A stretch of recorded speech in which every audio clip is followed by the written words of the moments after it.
امام اعظم ابو حنیفہ علیہ رحمہ کسی سے قرض لینا تھا، دروازے پہ دستک دی، دھوپ میں آ کے کھڑے ہو گئے. کسی نے کہا حضرت دیوار کا سایہ پڑ رہا ہے تو آپ سائے میں کھڑے ہو جائیے. کہا کہ میں صاحب مکان سے قرض لینا ہے، میں ڈرتا ہوں یہ سایہ کہیں سود نہ بن جائے.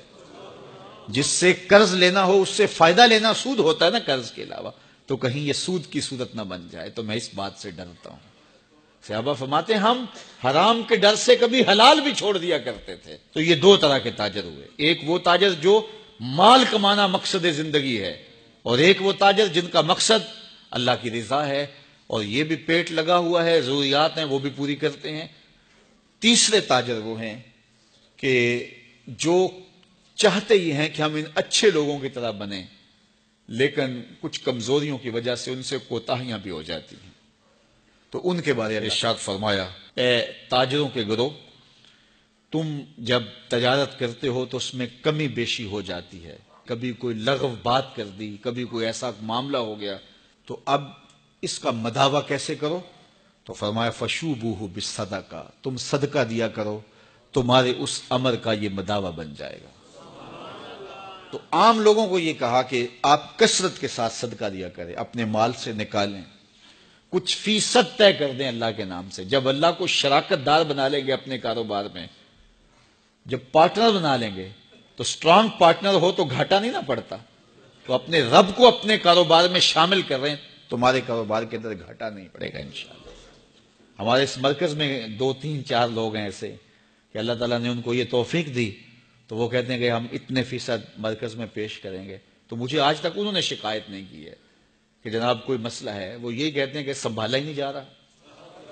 یہ اللہ کا وعدہ ہے، اللہ کے وعدے سچے ہوتے ہیں، تو اس کو شامل کر لیں. فرمایا کثرت کے ساتھ پھر صدقہ کرو. ہمارے ماضی میں ایسے کتنے اسلاف کی کہانیاں موجود ہیں، اگر ان سے کوئی معاملہ ہوا تو بعض کا انہوں نے سارے کا سارا مال صدقہ کر دیا، پھر زیرو سے شروع ہوئے، اللہ نے پھر برکت ڈال دی. بعضوں نے آدھا مال صدقہ کر دیا. تو اللہ کی راہ میں جب صدقہ کرو گے تو پھر برکت ہوگی، رحمتوں کا نزول ہوگا. کاروبار کے اندر کبھی کھو نہ جائیں کہ اپنے رب کو بھول جائیں. جب اللہ کے محبوب علیہ السلام کے صحابہ تابعین مدینہ المنورہ کی گلیوں میں بازاروں میں کاروبار کرنے لگے، حضور کا وصال ہو گیا، پھر کاروبار کی طرف جب توجہ بڑھنے لگی، ایک دن حضرت ابو ہریرہ رضی اللہ تعالی عنہ مسجد نبوی سے باہر نکل کے آئے اور بازار مدینہ میں گئے اور کہا کہ اے تاجرو، تم یہاں بیٹھے ہوئے ہو، مسجد نبوی میں حضور کی وراثت تقسیم ہو رہی ہے اور اپنا حصہ وہاں جا کے لو. سارے گئے، دیکھا تو وہاں کچھ لوگ بیٹھ کے پڑھا رہے تھے، تو واپس آ گئے. کہا ابو ہریرہ تم نے کیا ہمیں بتایا تھا؟ ہم وہاں گئے ہیں، وہاں تو کچھ بھی نہیں تھا. کہا تم نے وہاں کچھ دیکھا نہیں؟ کہا کچھ لوگ پڑھ رہے تھے، کچھ پڑھا رہے تھے. کہا تم کاروبار میں پھنس گئے ہو، یہ رسول اللہ کی وراثت علم ہی تو ہے، کچھ وقت نکالا کرو علم سیکھنے کے لیے. میں کہتا ہوں یہ 8 دن کے بعد جو جمعۃ المبارک کا موقع آپ کو ملتا ہے، اس کو اہتمام سے پڑھا کرو. ہمیں حکم دیا گیا بازار میں دیر سے جاؤ، جلدی واپس آؤ، مسجد میں جلدی جاؤ، دیر سے واپس آؤ. یہاں جتنی جلدی آؤ گے اتنی برکتیں ہوں گی. یہاں بیٹھنا بھی عبادت ہے، سانس لینا بھی عبادت ہے.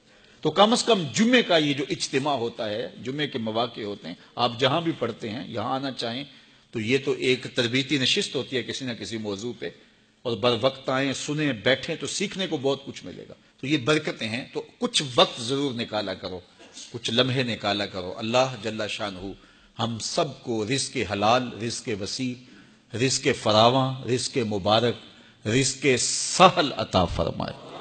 حرام کے ایک لقمے سے بھی اللہ ہمیں محفوظ فرمائے.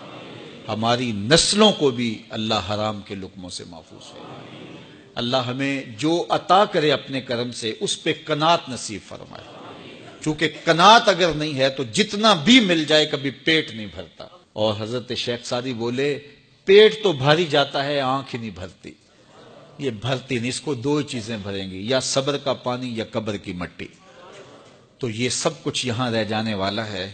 اللہ نے جو دیا ہے اللہ آپ کو اور زیادہ دے. کاروبار کرو، محنت کرو، لیکن اپنے لیے وقت نکالو، اپنے امور علم کے لیے وقت نکالو، اپنے بچوں کے لیے وقت نکالو.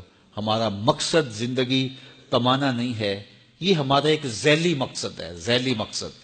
ہمارا حقیقی مقصد جو ہے وہ اللہ کو راضی کرنا ہے، اور اسی کے لیے ہم اس دنیا پہ آئے ہیں، اور اس کے لیے ہم وقت دیں۔ اللہ آپ سب کو سلامت رکھے اور فراوانی رزق، فراوانی علم، فراوانی رضائے الہی سے مالا مال فرمائے۔